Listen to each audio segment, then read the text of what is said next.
Tuhan melakukan, menggenapkan apa yang diwahyukannya kepada saudara dan saya. Yang diperlukan adalah percaya.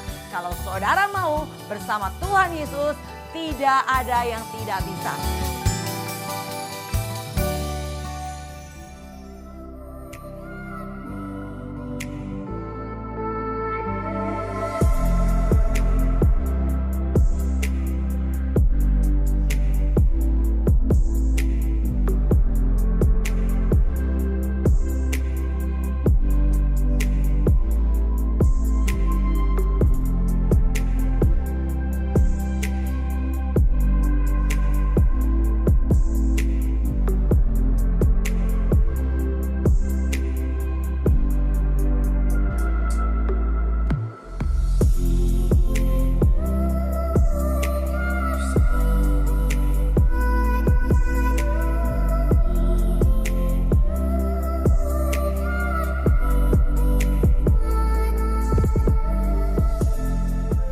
Shalom sahabat penerobos, salam jumpa kembali bersama GOB, Generation of Breakthrough.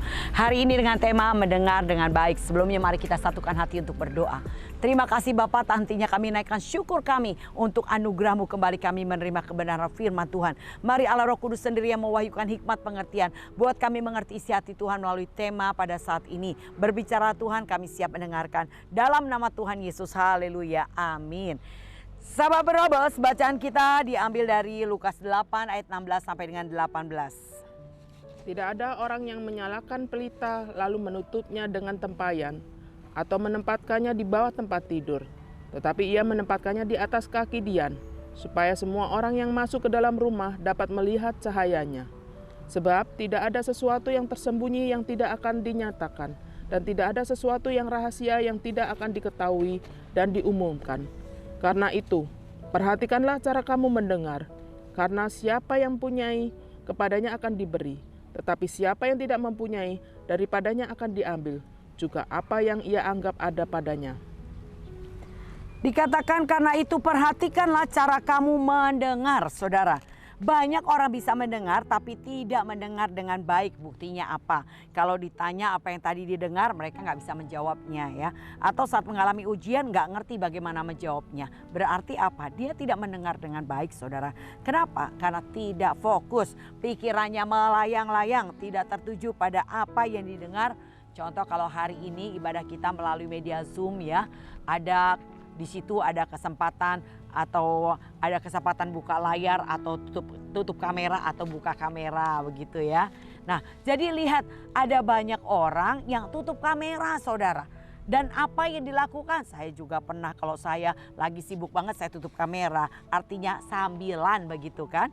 Nah itulah yang seringkali membuat tidak fokus. Jadi saudara kita belajar maksimal. Seperti kita beribadah toh kita tidak tutup wajah kita bukan. Nah begitu juga kalau walaupun ibadah kita melalui Zoom. Coba buka layarnya. Selain kita bisa saling kenal, saling menyapa. Dan juga kita bisa fokus ya saudara ya. Tapi kalau tutup layar saudara bisa sambil makan. Gak kelihatan orang gak bisa lihat kita, tapi jangan lupa Tuhan ngelihat kita apa yang kita lakukan, saudara. Ada banyak orang tutup layar, mereka nggak ibadah, mereka jalan sana sini, padahal wajahnya ada di sana. Wah itu lebih lagi dosanya tambah ya saudara ya, ngebohongin Tuhan ya. Beribadah sih sepertinya supaya dianggap orang, wah luar biasa rajin ibadah, padahal sesungguhnya nggak ibadah, malah mungkin ketiduran ya saudara. Nah itulah ya saudara kita mau belajar hari-hari ini. Perhatikan bagaimana kita mendengar. Biarlah kita fokus dalam mendengar apa yang kita ikuti, ibadah kita ikuti. Nah kalau kita mendengar dengan baik maka kita akan menjadi seperti pelita saudara. Seperti yang tadi dikatakan akan berfungsi untuk menerangi kegelapan. Akan menjadi penuntun langkah agar orang tidak tersandung saudara. Kalau saudara bisa mendengar dengan baik, saudara mengerti, saudara melakukannya, punya pengalaman. Lalu berikutnya saudara bisa menerangi kegelapan. Artinya orang yang hidup dalam kegelapan saudara bisa meneranginya dengan apa? Bukan hanya dengan perkataan melalui kebenaran yang kita dapat, tapi melalui perbuatan kita. Nah, saudara, terang itu sesungguhnya kita dapat dari siapa sih? Dari Tuhan ya saudara. Coba kita baca Yesaya 60 ayat 1. Bangkitlah, menjadi teranglah, sebab terangmu datang, dan kemuliaan Tuhan terbit atasmu. Ya, dikatakan bangkitlah menjadi terang sebab terangmu datang. Terangmu datang artinya terang itu adalah Tuhan sendiri. Tuhan akan datang atas saudara dan menyatakan kemuliaannya. Sehingga kemuliaan Tuhan itu terbit atas saudara dan saya. Nah saudara, jadi yang diperlukan adalah saudara mau bangkit. Yang dikatakan di sini terang itu kita dapat dari Tuhan. Bagian kita mau bangkit, terang itu akan datang dan waktu terang itu menerangi kita, maka kemuliaan Tuhan akan terbit atas kita. Di dalam terang itu tidak ada kegelapan saudara. Artinya kalau ada terang yang gelap jadi terang juga ya saudara. Maka kalau kita datang kepada terang atau Tuhan, maka melalui perjumpaan kita dengan Tuhan yaitu dalam doa, ibadah, dalam pembacaan firman, semua kegelapan artinya kesalahan dan pelanggaran yang kita lakukan akan Tuhan singkapkan saudara. Jadi kalau saudara datang kepada terang yaitu dalam ibadah, dalam doa, dalam pembacaan firman Tuhan, maka dikatakan terang itu atau Tuhan sendiri akan menyingkapkan melalui apa? Melalui hamba Tuhan yang berkhotbah, saudara ditegur ya. Ketika saudara dalam respon yang salah, firman Tuhan menegur saudara, mengingatkan saudara. Atau melalui firman Tuhan yang kita baca kok pas benar ketika kita dalam keadaan salah, kita nggak bisa mengampuni, kita baca harus mengampuni 7 kali 7 ya, 70 kali 7 kali begitu. Nah terus juga melalui kesaksian orang di sekeliling kita, itu juga seringkali menegur kita ya saudara. Atau doa pribadi saat teduh pribadi Tuhan berbicara atas kita. Nah saudara, kalau saudara datang kepada terang yang gelap itu nggak akan tetap dalam kegelapan, artinya Tuhan akan menerangi kegelapan. Jadi jangan aneh waktu saudara datang dalam ibadah, firman Tuhan menempelak saudara karena memang itulah terang ya saudara. Terang itu ada terang maka kegelapan akan diterangi. Nah apa yang kita bisikan di tempat tersembunyi akan dinyatakan saudara. Kalau saudara datang kepada Tuhan terang, nggak ada yang tersembunyi. Padahal saudara sudah bilang gini, jangan bilang-bilang ya. Saudara mungkin bilang gitu, tapi kok ketahuan juga ya. Karena memang Tuhan katakan tidak ada yang tersembunyi yang tidak akan disingkapkan, tidak ada yang terselubung yang tidak akan dibukakan. Pasti ketahuan aja. Ya, orang itu sih nggak mau ngomong, tapi kalau Tuhan mau orang itu buka mulut, siapa yang bisa tahan saudara? Tiba-tiba keceplosan, akhirnya tahu nyampe juga ya. Makanya saudara, ketika saudara dalam terang nggak ada yang tersembunyi lagi. Dan Yohanes 3 ayat 20 dikatakan demikian. Sebab barang siapa berbuat jahat, membenci terang dan tidak datang kepada terang, supaya perbuatan-perbuatannya yang jahat itu tidak nampak. Nah artinya apa? Kalau seorang ada di posisi yang tidak tepat, maka responnya salah saudara. Nah ketika responnya salah atau tidak sesuai dengan firman Tuhan, ia cenderung untuk tidak datang kepada terang saudara. Kenapa? Kalau datang pasti ditempelak sama firman. Pasti dikatakan akan ditegur, diingatkan oleh firman yang didengarnya. Nah itulah saudara, makanya di sini kalau saudara salah respon, jangan nggak datang sama terang, nggak ada yang nerangin, ntar saudara tetap dalam kegelapan. Ya, itu yang iblis mau. Maka kenapa? Kalau saudara salah respon, saudara tidak datang kepada terang, keadaan saudara nggak akan jadi lebih baik. Karena tidak ada yang menegur, tidak ada yang meluruskan jalan saudara, tidak ada yang mengingatkan kita saudara. Sehingga bablas, yang lakukan yang salah tetap salah. Karena dosa itu seperti buah ya saudara. Kalau Yakobus dikatakan Yakobus 1 ayat 13, dikatakan dosa itu kalau sudah dibuahi, segala nafsu kita dibuahi jadi dosa. Nah, dosa itu kalau terus dilakukan maka akan menuju kematangannya. Dosa kalau udah matang namanya maut.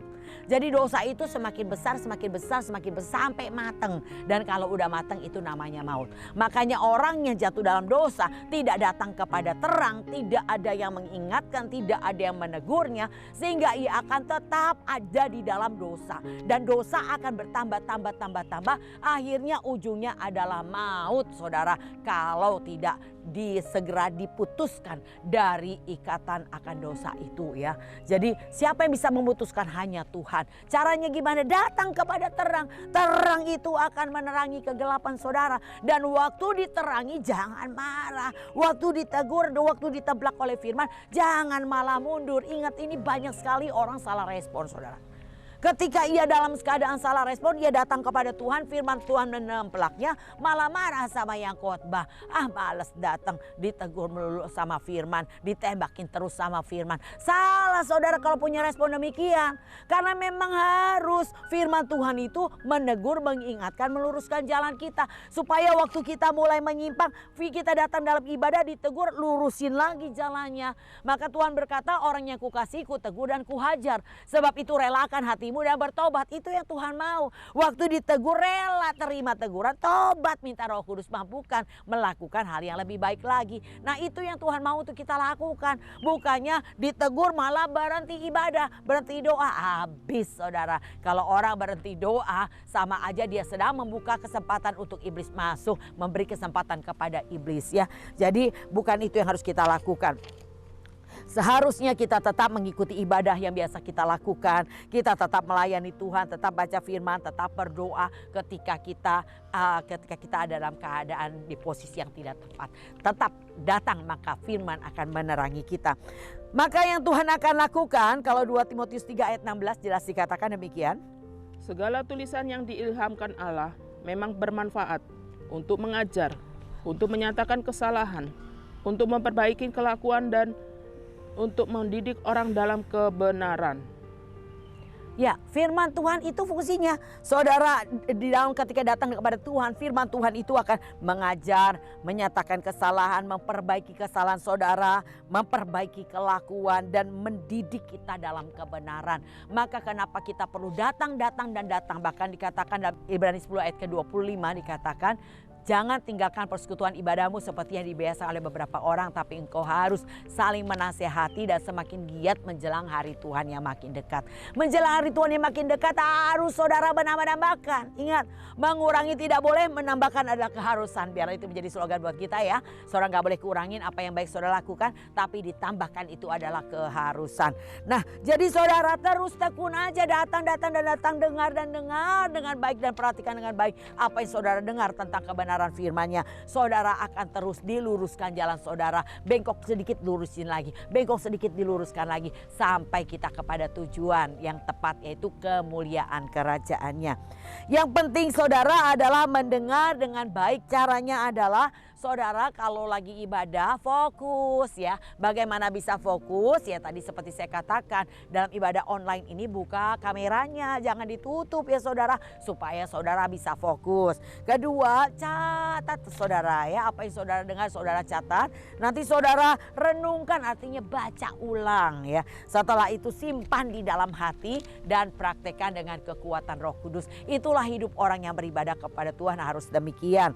Maka saya percaya kita akan menjadi terang bagi orang lain ya. Kalau saudara melakukannya, saudara bisa menjadi terang bagi orang lain. Saudara akan mulai dipercayakan Tuhan pekerjaan yang mulia, bahkan ditambah-tambahkan kepercayaan yang Tuhan berikan untuk menjadi saksinya di Yerusalem, Yudea, Samaria sampai ujung bumi. Nah, itu pelayanan yang Tuhan akan percayakan buat kita ya. Ingat, pelayanan itu adalah dari Tuhan, bukan manusia yang memberikan, tapi Tuhan yang mempercayakan. Hendaklah saudara bisa jadi orang yang dapat dipercaya. Kalau saudara bisa dipercaya dengan perkara satu yang Tuhan percayakan, Tuhan akan percayakan 2, 3, 4. Makin bertambah-tambah kepercayaan yang Tuhan berikan, karena engkau adalah orang yang dapat dipercaya. Jadi kalau hari ini, kenapa kok saya lagi? Bersyukur saudara, Tuhan sedang mempercayakan lebih kepada saudara. Tapi ada banyak saya dengar, kok saya lagi, kok enggak yang dia, kok enggak yang itu. Ya saudara salah responnya, bukan begitu ya. Justru bersyukur. Kenapa? Karena orang lain mungkin tidak bisa dipercaya. Bagian itu buat orang lain, tapi karena gak bisa dipercaya, diberikan kepada kita. Bukankah Tuhan berkata demikian? Seorang yang punya 1 talenta yang tidak mengembangkan 1 talentanya, cuma disimpan aja. Akhirnya Tuhan bilang, ambil yang dimilikinya, berikan kepada yang punya 10. Kenapa yang maksimal bertambah-tambah? Kenapa gak diberikan kepada 2 yang mengembangkan jadi 4? Kenapa diberikan kepada yang 5 yang mengembangkan jadi 10? Karena Tuhan mau orang itu maksimal di dalam Tuhan. Yang mau maksimal dalam Tuhan justru akan ditambah-tambahkan sampai dia sempurna. Amin. Jadi kalau hari ini dipercaya satu aja seorang gak bisa dipercaya. Dipercaya dalam hal apa? Ibadah juga adalah kepercayaan saudara. Mendekat kepada Tuhan itu adalah anugerah. Kalau saudara bisa ikut doa pagi, bangun pagi tiba-tiba ingat doa pagi. Itu Tuhan. Anugerah kasih karunia Tuhan itu dipercayakan buat saudara hari ini. Jadi kalau saudara dipercaya doa pagi, saudara nanti akan dipercayakan lebih lagi, dipercayakan lebih lagi, dipercayakan lebih lagi. Makin banyak dekat sama Tuhan, makin saudara cinta Tuhan. Kenapa? Jatuh cinta saudara. Semakin saudara dekat dan kenali Tuhan, semakin saudara jatuh cinta. Karena Tuhan gak pernah mengecewakan kita saudara. Jadi oleh karena itu kenapa Tuhan bilang engkau harus sungguh-sungguh berusaha menambahkan. Dikatakan 2 Petrus 1 ayat 5. Itu yang Tuhan mau. Ketika engkau menambahkan kedekatanmu dengan Tuhan, engkau akan makin lihat Tuhan, engkau akan makin kenali Tuhan, dan engkau makin terharu akan kasih dan kebaikan Tuhan. Itu yang membuat orang makin jatuh cinta ketika ia makin dekat dengan Tuhan. Nah saudara, kalau kita adalah orang yang mendengar dengan baik, maka kita akan menjadi terang bagi orang lain. Tadi dipercayakan pekerjaan yang mulia dan ditambah-tambahkan. Sebaliknya kalau kita tidak mau mendengar dengan baik, mungkin kita mendengar tapi tidak mendengar dengan baik. Artinya kalau ditanya nggak ngerti ya. Setiap ujian yaitu menghadapi masalah pasti jawabannya salah, pasti error, pasti ujungnya adalah mulai mengurangi ibadahnya, mengundurkan diri, menjauh daripada Tuhan. Nah itu saudara. Nah kalau kita tidak mau mendengar dengan baik, akibatnya adalah apa yang ada padanya akan diambil. Itu bicara tentang talenta yang Tuhan berikan. Tadi saya katakan diambil yang satu, diberikan kepada yang memiliki 10. Nah tidak akan dipercayakan Tuhan menjadi imamnya. Kenapa? Karena dikatakan Hosea 4 ayat 6, umatku binasa karena tidak mengenal Allah. Karena mereka menolak pengenalan Allah, maka aku tidak akan mempercayakan mereka menjadi imamku. Yaitu orang-orang yang selalu menolak pengenalan Tuhan. Kapan kita bisa mengenal Tuhan? Di tengah masalahmu, di tengah pergumulanmu, di tengah goncang yang kau hadapi, engkau akan kenali Tuhan. Ketika kau datang kepada Tuhan, kau lihat pertolongan yang tidak pernah terlambat. Ketika kau datang kepada Tuhan, kau melihat Dia memberi solusi untuk setiap masalahmu. Saudara akan selalu melihat Tuhan di setiap masalahmu ketika engkau tetap datang kepada Tuhan. Itu yang diperlukan saudara, yaitu tetap datang kepada terang. Dan yang ketiga saudara akan menjadi seperti orang bodoh. Kalau tidak mendengar dengan baik, saudara hanya jadi seperti orang bodoh. Dikatakan cuma dengar tapi nggak bisa lakukan. Kenapa? Karena nggak memperhatikan. Jadi nggak tahu apa yang harus dilakukan. Sehingga pada akhirnya dikatakan ia seperti orang yang bodoh membangun rumahnya di atas dasar pasir. Waktu ada badai, ada banjir, rumah itu roboh dan parahlah kerusakannya. Itu yang terjadi saudara. Jadi mendengar dengan baik, memperhatikan dengan baik itu penting untuk kita lakukan hari ini. Jangan cuma mendengar, tapi orang yang mendengar aja tapi tidak bisa melakukan karena lupa saudara apa yang didengarnya. Tapi Tuhan mau mendengar dengan baik. Maka waktu ia mendengar dengan baik, maka ia akan mengerti apa yang harus dilakukannya. Saudara, jadilah pendengar yang baik dalam setiap ibadah yang kita ikuti. Dan Tuhan percayakan kepada kita. Apa yang Tuhan percayakan kepada kita, saudara catat, saudara renungkan. Dia apa yang kita dengar dan saudara belajar untuk mempraktekannya dengan kekuatan Roh Kudus. Pasti saudara akan diubah Tuhan menjadi pelita bagi orang di sekeliling kita. Kita akan menjadi terang. Kita akan mengerti apa yang harus kita lakukan ketika kita berhadapan dengan orang-orang yang dalam kegelapan. Kita tahu apa yang kita katakan. Kenapa? Karena kita punya pengalaman saudara. Ada banyak orang bilang gini, kamu cuma bisa ngomong tapi kamu gak ngalamin. Nah ya saudara, makanya Tuhan seringkali bawa kita pada pengalaman demi pengalaman untuk kita bisa menjadi saksi bagi orang lain yang memiliki pengalaman seperti kita. Jadi yang diperlukan hadapi saja setiap apapun yang Tuhan izinkan di depan kita. Ingat sekali lagi saya mau katakan kepada saudara. Kalau saudara sudah berdoa lalu terjadi sesuatu. Ingat, perhatikan respon. Ada Tuhan di sana ya. Tuhan sedang melihat respon saudara untuk menentukan saudara sebagai orang kudus. Orang benarnya Tuhan. Ingat saudara, hari ini kita ada di lembah penentuan. Tuhan belum menentukan. Tuhan lagi melihat. Dikatakan Mazmur 53 ayat 3. Tuhan memandang dari surga ke bumi melihat kepada anak manusia. Siapa yang berakal budi dan mencari Allah. Tuhan hari-hari ini sedang melihat respon-respon kita. Tuhan mau menentukan siapa orang yang layak menjadi mempelainya. Tuhan lagi melihat siapa adalah orang-orang yang layak menjadi warga kerajaan surga. Tuhan sedang memperhatikan, melihat melalui proses demi proses yang ada di hadapanmu. Jadi kita yang berdoa, yakinlah hidupmu dalam rencana Tuhan. Kalau engkau yakin hidup dalam rencana Tuhan, apapun yang terjadi percayalah ada tujuan baik Tuhan di dalamnya. Engkau sedang dilatih untuk punya gaya hidup surga. Ingatlah respon, perhatikan apa kata kitab suci, apa yang sudah engkau dengar. Apa yang sudah engkau renungkan, yang kau simpan dalam hatimu, mari praktekkan saudara. Makanya jangan rame sendiri ya. Kalau ada masalah jangan saudara rame. Wow, kesel marah gara-gara ini gara-gara itu. Salah respon semuanya saudara. Tapi tenang dulu supaya engkau bisa berdoa. Waktu engkau tenang dan kau berdoa, kau terima prosesnya. Katakan sama Tuhan begini, Tuhan buat saya ngerti. Karena pasti ada pembelajarannya. Semua kita yang hidup dalam rencana Tuhan, percayalah setiap kejadian kita alami ada pembelajarannya. Saudara hanya perlu datang, nanti Tuhan ajarin kita. Belajar daripadaku kata Tuhan. Roh Kudus akan mengingatkan apa yang harus kita lakukan. Roh Kudus akan menuntun apa yang kita harus kerjakan. Hidup di dalam Tuhan itu indah banget saudara. Saudara harus menikmatinya. Tapi bagaimana menikmati kalau saudara nggak melangkah? Belajar untuk lebih mendekat kepada Tuhan hari ini, itulah dulu keputusan saudara ya. Saudara mulai lebih mendekat kepada Tuhan. Saudara akan banyak mendengar tentang firman Tuhan. Saudara akan kenali Tuhan melalui proses dan pembentukan. Waktu saudara mengenal Tuhan, saudara akan makin jatuh cinta. Saya baca sebuah buku yang dikatakan seorang penginjil usianya udah 80 tahun lebih. Dan saat itu diikat dan di bawahnya itu adalah tungku api yang siap dibakar. Dan waktu itu dikatakan kau harus melepaskan imanmu kepada Yesus. Kalau kau lepaskan imanmu maka kau akan bebas. Tapi orang tua ini berkata tidak. 80 tahun aku ikut Tuhan Yesus. Aku tidak pernah melihat Tuhan mengecewakanku. Jadi api itu disulut dan dibakar, membakar tubuhnya. Tapi apa yang didengar? Bukan suara makian, teriakan, kesakitan, menjerit begitu enggak. Yang didengar adalah lagu, puji-pujian yang dipersembahkan kepada Tuhan. Saya percaya baptisan api itu turun atasnya.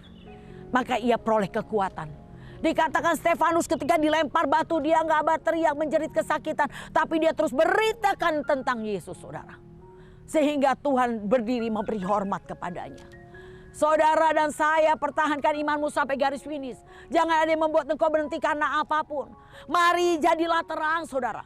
Asal kau mau bangkit, Tuhan mau bangkit menjadi terang, maka terang itu akan datang padamu. Dan kemuliaan Tuhan akan terbit atas kita. Sehingga kita bisa menjadi terang bagi orang lain. Jadi ingat, waktu kita melakukan kesalahan, waktu kita bertindak jahat di mata Tuhan, maka saudara jangan pernah berhenti cari Tuhan. Datang kepada terang, maka terang itu akan menerangi kegelapan. Maka firman akan menegur, mengingatkan. Relakan hatimu ditegur dan bertobat. Itu respon yang tepat yang harus kita lakukan.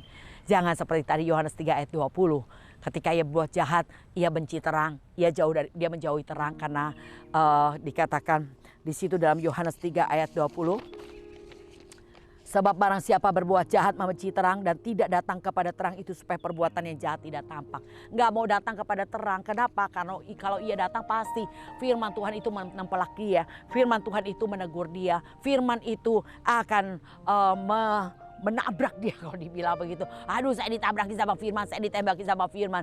Salah ya respon begitu ya saudara. Tapi terimalah teguran dengan rela hati, tanda cinta Tuhan kepada kita. Selama kita masih ditegur, puji Tuhan. Kalau udah gak ditegur berarti dibiarin, ini yang cilaka saudara. Jadi oleh karena itu terima saja saudara. Setiap proses yang ada di depan saudara, hiduplah secara sederhana. Nikmati hidup hari ini, jalankan dan sebaik-baiknya. Jalankan seperti saudara sedang bersekolah.